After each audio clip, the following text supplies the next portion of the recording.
Hello everyone, I'm Rezwan Chaudhry here. I'm working as IB PRP teacher in Bangladesh. Today we have a very special guest. Her name is Anila Verma. She is a certified IB PYP teacher in India. She has over 7 years experience and today she's going to talk about Bloom's taxonomy in assessment. I'm really looking forward to learn from her a lot of things about Bloom's taxonomy and how we can get the words for conducting the assessment. So she's going to conduct a one session on it, and she is a homeroom teacher as well. And she is she. I really like the thoughts. As a form tutor of a or HRT, one needs to focus on diverse areas ranging from differentiation, which is very important keywords for IB teachers and students, and well-being to developing rapport with the students. As a specialist teacher, one has to hone the specific skills the child holds along the integration. Thank you so much, Miss, and for joining with us. Now the floor is yours. You can start your presentation. Thank you. Hello, educators out there. Thank you, Mr. Rijwan, for kind introduction. I look forward to having fruitful conversation over here.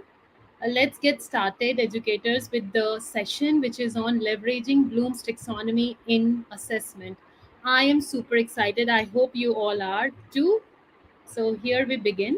The learning objectives of this session are to know who was Mr. Benjamin Bloom and how does the Bloom's taxonomy helps in classroom.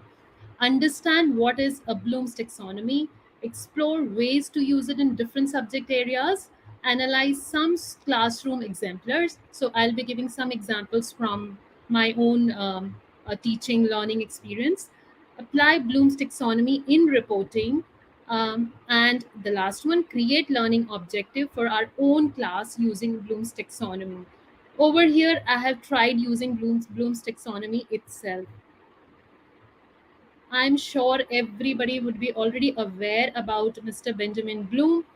So if you would like to add something to add to my knowledge and Mr. Rejwan's knowledge, you can definitely write it in the chat about him.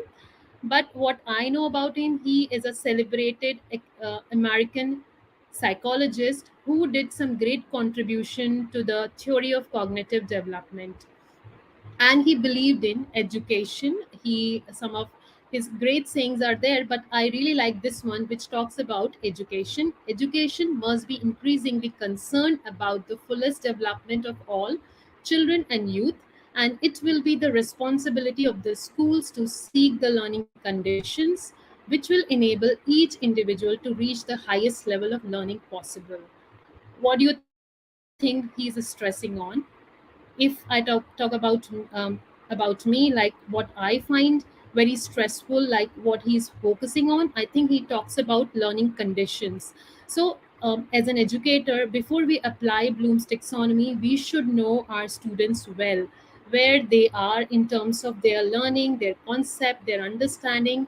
Whatever we want to use, we should know our learners well as to from where to start using, at what stage they are, and where we can apply it. Um, and Bloom's taxonomy basically is a classification of of um, of different levels of human cognition. It could be thinking, learning, or understanding. So here you can see there are a number of triangles, but here over the top, if you see, there are three triangles. We talk about cognitive domain, affective domain, and psychomotor. We'll be talking more about cognitive domain here, but some of his work, as we are dedicating this session on him, I thought let's include affective and psychomotor as well.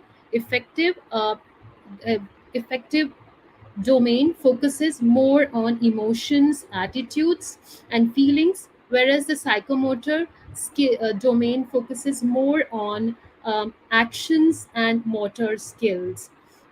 And it is, as you can see, these all triangles are color coded. These are all classification based on students cognitive skills. So at the bottom where you see it is going upward, and here it talks about a lower order thinking, and it goes up towards the highest order thinking. And so this was some of his contribution. And Later, it was he first made his contribution in 1956, and then he made corrections. He made some evolution in the theory, and he came up with some new developments in 2001. So he basically replaced all the noun words to verb form, where he made use of knowledge, he converted it to remember, comprehension to understand, application to apply, analysis to analyze, synthesis to evaluate, and evaluation to create. So he must have thought something that create has to be on the top. So as educators, we have to make sure that students are able to reach to the highest order of thinking. And how do we do that? Let's look at the next slide. So I have a question for you. Where do we use differentiation in a class? You can write it in the chat or share it. Um, According to Mr. Rajwan, do you see anything in the chat? No, not yet. If I get any responses from the audience, surely I'm going to read aloud for you. All right, all right. So we are moving forward. So basically, we use differentiation from the time our students enter into the class till they leave. So from the beginning, like when we start questioning or asking them till they leave, which means even when they're filling up their exit notes, we make use of differentiation everywhere because that really helps them to push them to challenge them.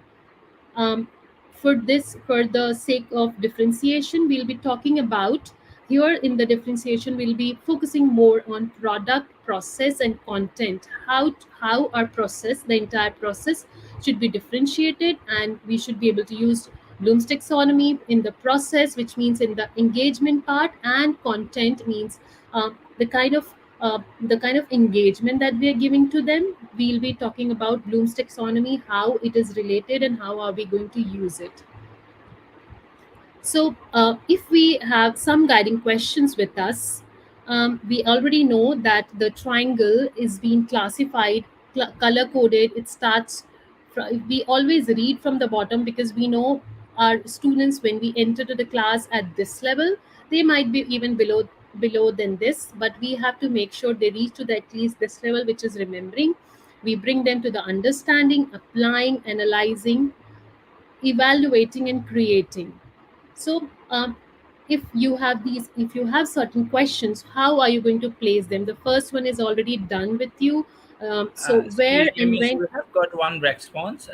You can mute yourself. I'm going to read aloud the response for you. Okay, so we have got one response from Tahira. She said we use differentiate during learning engagement, and we have got another response. Um, she's she wrote her name is Saguna, and she wrote process, product, and assessment.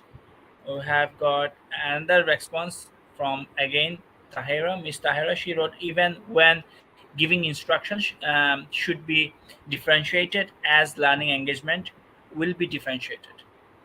Yes, exactly. I completely agree with Ms. Tahira and Shaguna. Exactly. So we're going to talk more in this context. If we have some guiding questions, we really need to know what kind of questions we are posing, because if we want to differentiate our questions as well based on Bloom's taxonomy, we need to know what is the level, what is the cognitive level of our question, because our students are anyway placed in an order or in a group where we know how to challenge them further. I'm going to share some more examples, my real life examples, which will help you understand this better. But for now, it would be good if you can just place these, like for example, when we ask where and when did the story take place. So suppose there is a text, we're asking kids to just give us some basic information from the text. It doesn't require much of thinking. It's just that how much knowledge they have acquired. So they're just pulling out information or the facts from the text. This requires very basic understanding. That is why we have placed it under remembering. Now, the question for you is, from whose point of view the story is written? This question, where would you place it? Would it be under understanding, applying, analyzing, evaluating, or creating?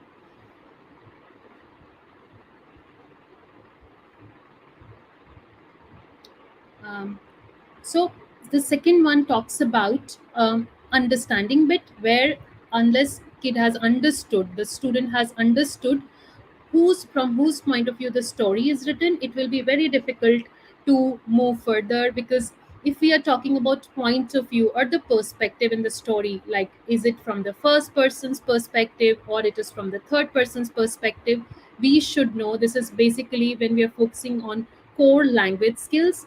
The child should be able to understand what is the point of view in the story, from whose point of view the story is written. So if the child understands, he'll be able to definitely answer this. So but basic if the basic information, if the basic remembering part is not in place, then the understanding will not take place. Who are the main characters? What do you think? Where will you place it under? Is it understanding, applying, analyzing, evaluating, and creating? I'll give you just few seconds to work on this, and then we move to the next slide, which gives all these answers.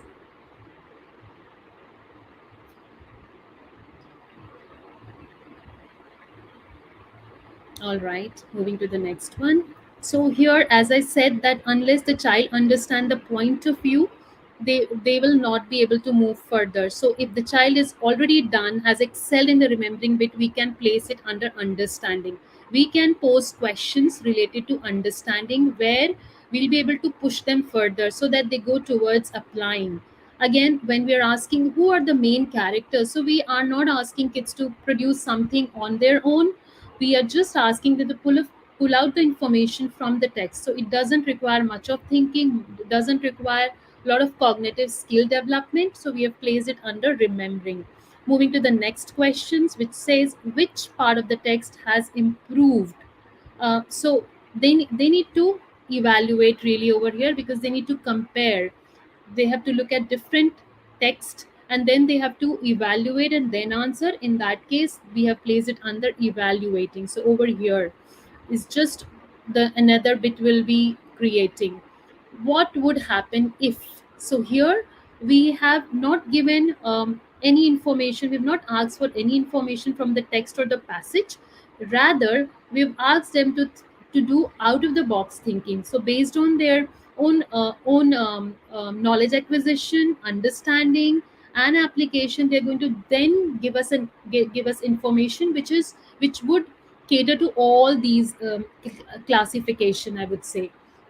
Then if it is about how, sorry, have you had any similar experiences? So here you're asking them to compare what has happened in the story, and then you are telling them to match it with their own personal experience. So it would it's on the cognitive meter, it is quite higher, not if we compare with remembering. So they are actually applying it in their own life. That is why it is placed under applying. So these are guiding questions which comes handy if we make use of Bloom's taxonomy. Moving forward, so here we got to know about all the learning levels, all the classification which are there. So in purple you would see knowledge, comprehension, application, analysis, synthesis, evaluation. All these are placed here. Here you can see these are placed according to the first evaluation that he did. And then this orange band or yellow band, you can see, talks about appropriate verbs that needs to be used. So if we know that our child is towards lower ability group, if the child is placed under knowledge, then we would know that if we give them questions which require sorting or comparing or debating, they will be over challenged. They may not be able to answer all that. So we need to give them questions which is like more illustrate, locate, match, maybe related to true and false. And then so those will those that all this will be part of the learning engagement that we are trying to give them. And the verb that we will be using will be could be basic, like knows, understand we can't use. So identifying, matching, these kind of words will be used over here. And then when we move forward towards comprehension, again it will be matching, estimating, which will be like more of understanding the concept. You're just trying to see whether the child has understood the concept or not. And the kind of uh, if I'll move to the next slide, it talks more about the kind of questions. Here it is. So when it is remembering, we can ask some open ended questions, or we can give them multiple choice questions. Next, we can again give them some homeworks, which is like if they have understood, they'll if they have the retention is there, they'll be able to move forward and talk about the connection, whether they have understood or not, because when they go home they have to use everything on their own, no support will be provided. So it is one level up. It could also be discussion with their parents, and then next, when they're applying, it could be related to a presentation, or it could be about demonstrating something, and then analyzing. It could be a field work, role play, or debating. And as we move forward, it's going to become challenging for them, because then they're evaluating, which means they're comparing the facts, they are judging in a way two situations, and then they could be creating self assessment, self evaluation, or reports, portfolios. Then, last one, which is creating, which is on the top, talks more about their experiment work, where they could be comparing again hypothesis, and then they are getting they are analyzing something, and then they're producing something which is not there, completely new product they are creating. So that is why it is placed on the top. So we spoke about questioning, we spoke about some learning engagements.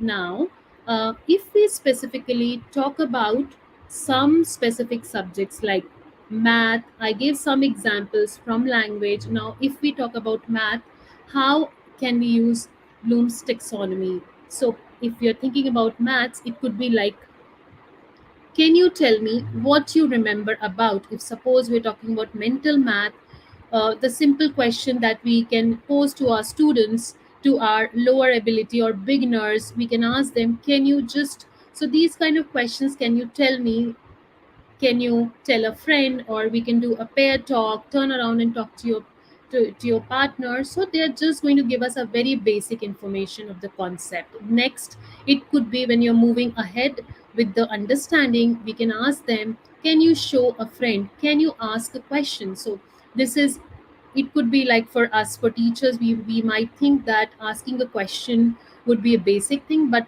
it requires a lot of thinking, because unless they have understood the concept even a bit, they will not be able to ask questions. And when towards the end, if you're asking a student who is of high ability, it could be, are there any other ways? Can you show me using? So you are actually asking them to use materials that are there, and show them that how can you use it in some other way. So you are actually challenging their cognitive skill. You're telling them that, is there any other way? So the ways that you have already introduced, you're asking them to now create something which is completely not there. uh, if we talk about, we spoke about math. Now if we talk about, if we want to challenge them in reading, so there is a mistake over here, typo mistake. Bloom's taxonomy to challenge reading. So the kind of prompts that you can do, so suppose you have a dear time in your school and you want to challenge them, you want them to be glued to their books and they should be doing something meaningful. So you can create some reading prompts like this, or reading tasks, and you can give them according to their abilities. A basic one could be, copy out 3 sentences or phrases you really liked in this text. Explain what you liked about each one of them. So you are just telling them to copy, which doesn't require a lot of thinking, and then you are also asking them to explain. So here explaining is like more of understanding, but you might sometimes just try to check that if you've given them enough remembering tasks, are they at that level where they can move to the next level. So if they're able to answer these successfully, definitely they will go towards understanding and up towards some other challenging task. And if suppose designing, you've given this one, design a new front cover of the book, this requires again a lot of understanding, knowing the characters well, because when they are, if it the story is about park and they're drawing something, like if they're drawing a mountain or a place or a setting which is not related to the story, you would know that they have not understood the designing part. If they're designing out of the box and trying to create characters on their own, it definitely requires a lot of thinking. Then there could be questions like make a list, or there could be engagements like make a list of words and phrases that you think are effective in making you want to keep reading the book. Okay. Since we have understood about the guiding questions, about learning engagements, now there are set of questions where once you go through these questions, you'll be able to fit in your own task. Like first one, it's like, can you list three? Can you recall? Can you select? So just identifying part is over here, and then can you explain? How would you compare? How would you summarize? Moving ahead to the next level, which talks about how would you organize to show? How would you show your understanding? Once we know all these questions, once believe me, teachers, if you've used it 2 3 times, you'll be able to tweak it according to students' need. And moving towards the last, how would you justify this?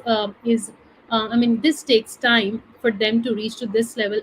Even if they are here, they will again initially write just 1 or 2 sentences, and then you have to push them again. You have to pose more guiding questions, more prompts to them, so that they're able to write more, think more, and produce more. Um, since we've spoken about guiding questions, learning engagements, and the differentiation part, which helps to reach to these levels, let's look at all three of them over here. If it is remembering, then there'll be questions like what is, which one, can you list, and then activities like just basic like terms, you're matching the terms, correct definitions, true and false, fill in the blank worksheets, write definitions of the science term, label a diagram, and then learning engagements could be like list the step of the scientific methods, make list of different types of alternative energy, define carnivorous, herbivorous, omnivorous, and scavengers. So these are just basic definition. We are definitely just focusing on getting the meaning from the students. Label 4 chambers of the heart. So here it's all about science. Then understanding, once they have understood the question stems could be what is the meaning, what is meant by, what is the main idea, what is an example of, summarize, identify. So we are focusing only on identifying over here. Summarize a reading in 1 paragraph, take notes or outline a reading. So here you're trying to just get journaling from them, get the journaling from them, or because it requires their own writing something in their own words. And examples could be explain the process of negative feedback mechanism, explain Newton's first law in your own words. Any questions, Mr. Rejwan? Not yet. I didn't get any question yet. Yeah, So sure. if I get a question, obviously I'm going to ask you if I Yeah, get any sure. responses from that. Yeah. Moving forward, applying question stems could be what would change if, calculate. So it's if about math, it could be calculate. So calculation again, if they have not understood whatever concept we have taught, whatever concept they have explored, it could be any operation, it could be coordinate, it could be fractions. So unless they have understood, they will not be able to calculate. Applying this basically in math would be giving them simple question and trying to see whether they are able to calculate, get the answer or not. Activities would be use a formula to make mathematical calculation. Find, read, and summarize a scientific article on a topic being studied in class. So actually, I quite liked it because it is, it is diverse. This particular slide talks about all different areas. They have taken math also, and here you can see science also. So they have picked up all different subject areas. Then examples could be classify each force as a contact or non-contact force. Calculate weight of 5 kg, 10 kg, 20 kg mass using formula. So your formula is there, and then how do they apply it? Analyzing, here question stems could be what is the relationship between. So here you'll see it's more of a comparing, contrasting between two things that are there. Then what's the function of, how do so if there is something, do they work, how do they perform? So you're talking about functions over here. It could be in math, it could be graph, it could be simplifying, it could be venn diagram even, because it talks about compare and contrast. Then activities could be make a graph from data. So there could be a data, there could be a bar graph, and you might ask them to transfer it into a table. Then interpret the data. What do you see in the table? What is happening in the table? What changes do you see from this year to this year? So they're basically comparing. And the examples could be what is the relationship between force and mass? Use the data in the table to make a line graph. They are making use of the information which is there and moving forward. Evaluating, so questions could be how can you improve, what will happen if. So here it could be predict and hypothesis, formulate a conclusion. Again, as we compare with analyzing, you would see then there is a change, there is a progression over here from the last bit, which is analyzing. They're moving forward now. Evaluating, so again activities could be write an argument for or against a scientific idea, criticize a scientific article. Examples could be explain why evolution by natural selection is widely accepted by the scientific community. What are the possible sources of error in the experiment?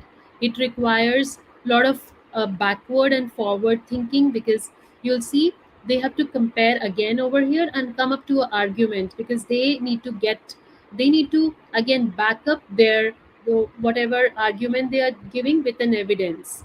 Explain why the findings in an article are not reliable. So they're comparing and then they're giving their own idea. So here, in a way, we are also giving them agency, where we are telling them that, okay, it is there in the text. Now, what is your opinion about it? Then create, which is like highest order thinking, where we would want all our students to reach one day. The question stems could be identify the problem, design, create a model, and activities could be plan and conduct an experiment to answer a testable question. Designed to solve a problem, create a graphic organizer to explain a concept. And engagements could be draw a picture that illustrate the water cycle, create a 3D model of the solar system, plan and conduct an experiment to test the effect. Moving forward, we can't miss out on technology bit. We spoke about language, we spoke about math, but technology can't be missed.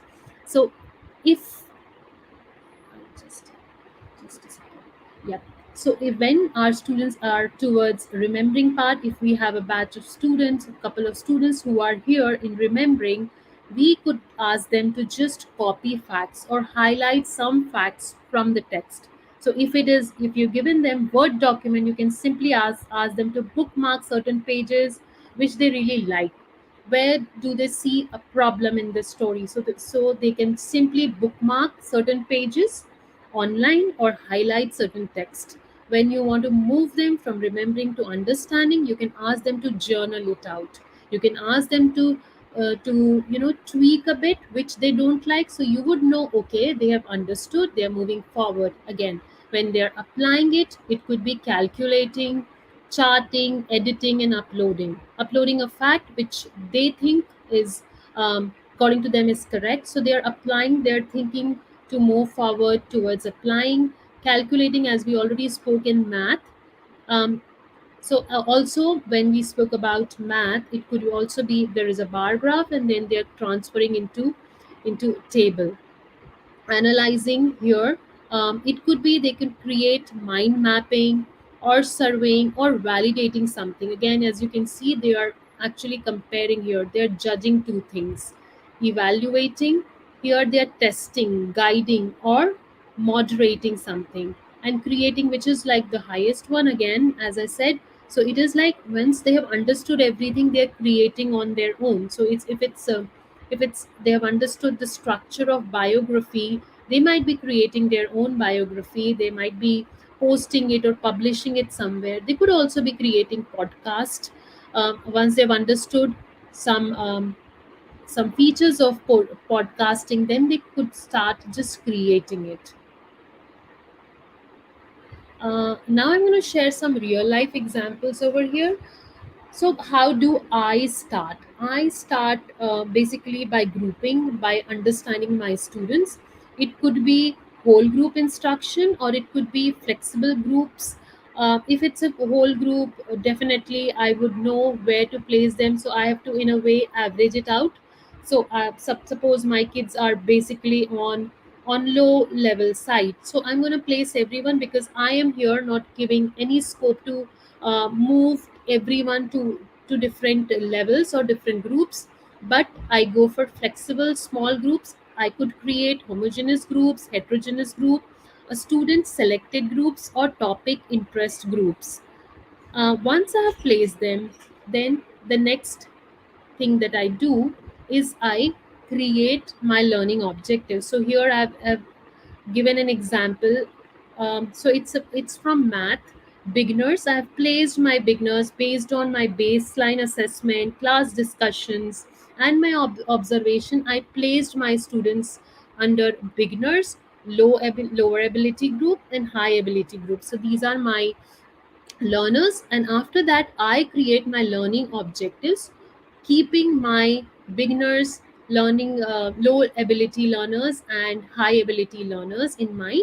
So probably when I create my learning objectives, I want to create just two for my beginners. So my one and two learning objectives are just for my beginners. So it could be know the meaning of perimeter, understand and explain it in his or her own words. So it could be just understand and explain it. Then moving towards third one, apply the understanding in solving the problem. So it could be uh, I might put my lower ability groups under this. So my basically third and fourth learning objectives are for my lower ability group. So analyze perimeter of regular and irregular shape, and then fifth and sixth learning objectives are specifically for my high ability, which is like analyze perimeter of regular, sorry, justify the pattern that follows with the increase in dimension of a shape. And sixth one, create two models that have same perimeter but different area. So I once my learning objectives are there, then I move towards questioning. So questioning is here. I might ask my beginners what is a perimeter, find the perimeter of front face of door or table, then moving towards lower ability, perimeter of a room is this. So they are basically applying it. They are just calculating, because if they know the what is a perimeter, they will be able to find the answer. Then my next question could be pick item that you require in your room and place them in your room. So it is like they created some shapes which was like shape of a chair, shape of a table, and they had to place it under the, they created a room also, a space, a rectangular piece of paper, they used that, and then they placed all these different shapes that they created of tables and chairs. And then they, the job was, the task was that you have to maximize the open floor space remaining after putting the item. So in a way they are comparing how would I place my table and chair in a way so that I have maximum space. This is related with area as well. So these questions are based on perimeter and area. And so they were analyzing, they were again placing it here and there to see where they can get the maximum floor area. Then, for higher ability, calculate the amount of paint needed to repaint the room if they had to use 10 liters of paint per square unit. So, they would know for each unit this much paint is required. So, they had to calculate the entire perimeter and then calculate how much paint will be required. And the last one, calculate the length of border of tape required if they were to add a decorative panel on the wall. So here it was like, unless they have understood the entire concept, they will never be able to answer these questions. I'll go back to the slide which we were discussing. So this was my learning objective. I posed those kind of questions, and the response that I was expecting from them was they would be able to define perimeter is about boundaries, perimeter is sum of all the sides, and then solve the any numerical problems that I would give. They should be able to answer that. Number four, they should be able to compare regular perimeter with irregular perimeter. And moving forward with higher ability, perimeter increases as the area increases. Then sixth one, as the dimension of the dimension. So they are comparing somewhere here. What is the pattern that follows? I posed a question over here. And last one, if they had to answered this one, create two models that have same perimeter but different area. So they would calculate. I am expecting these kind of responses from them. All right, so some more examples. As teachers, if when we start using Bloom's taxonomy, it sometimes becomes overwhelming, because these words sometimes, they don't come easy to us. So it would be best that we color code it, and we have all these questions already here. This is from one of my friends. I follow her on Twitter, and I got this idea. I'm soon going to use it in the class. They've just color coded, and they know whom to ask what kind of questions. They can just pull it out and ask questions. Again, I like this one really. This is really handy. You have a color, you have a wheel over here. You just spin it according to the group, and those questions you can pose them. Also, it can also be used during independent work time, where you just ask them, just spin the wheel and see which one you would like to use. Also, some examples, like you can also give them games. The students are really keen to work on these kind of games, where this is just a template. You can keep changing your questions over here depending on their ability. So they start playing it, and they get really challenged over here, where if they climb up the ladder, then they know that from the very basic, like identifying, they have moved up to analyzing. So it is sometimes challenging, but they really love to do it. And it is all concept based. Questions are all concept based. Teacher has picked up one concept, and all these are going from lower classification to the up there, to higher ability. uh, then this one, as teachers, we always struggle while reporting. So when we know that our students are towards beginner, lower ability, or higher ability, we can use the verbs accordingly. So if you are reporting, you would know that my child is in lower ability. Then you would know, okay, so I'll be using words like verbs. We can pick from there: comprehend, recall, identify, record. Also creating over here, but it is not that creating, it is like creating the booklet over here. So that is why I marked it in green. Understand. Also, you can also give feedback to the parents, like, she would benefit from focusing on understanding the facts. So your child is on remembering bit, and you want to move the child towards understanding. So this feed forward can be given to the child, where you would say to the parent that she would benefit from focusing on understanding the facts and applying the concepts learned. So she understands that old things are preserved as a memory, and to know about the history of the family. So you have explained everything using Bloom's taxonomy. All the verbs that is used here is according to the child's level here. That's all from my side, Mr. Rejwan. Thank you, Miss. Thank you so much for sharing your knowledge and ideas with our audience. I hope all the audience have enriched their knowledge about Bloom's taxonomy and assessment and differentiation. I can see as well. I really like the last differentiation one. I'm going to apply in my class as well.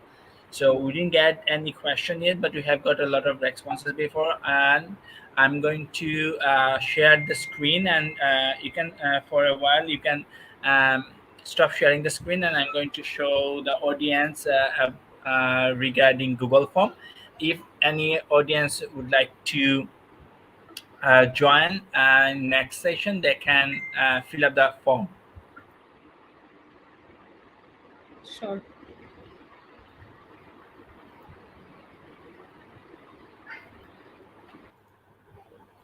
Here is the exit ticket. So, dear audience, you need to fill up this form. I'm going to give the link in the chat box as well. So, if you are really interested to be a speaker in our upcoming sessions, you must to fill up it, and the link of the form is given in the chat box. So you can see in the comment box over there, and you can click on it, and straight away you can move to exit ticket. And there is a certificate for our speaker. So I'm going to share the screen. I'm going to show you. So here is a certificate for our guest speaker, Miss Anila Verma, and I have one as well from Miss Asna Farin. Thank you, Miss, for giving us certificate.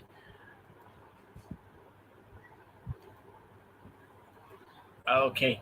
So thank you, everyone. Thank you so much for sharing. I can see there is one participant. He wrote, "Thank you for sharing." Thank you so much. Okay. Uh, Good night, everyone. Bye bye. Take care. Thank you. Thank you, Miss.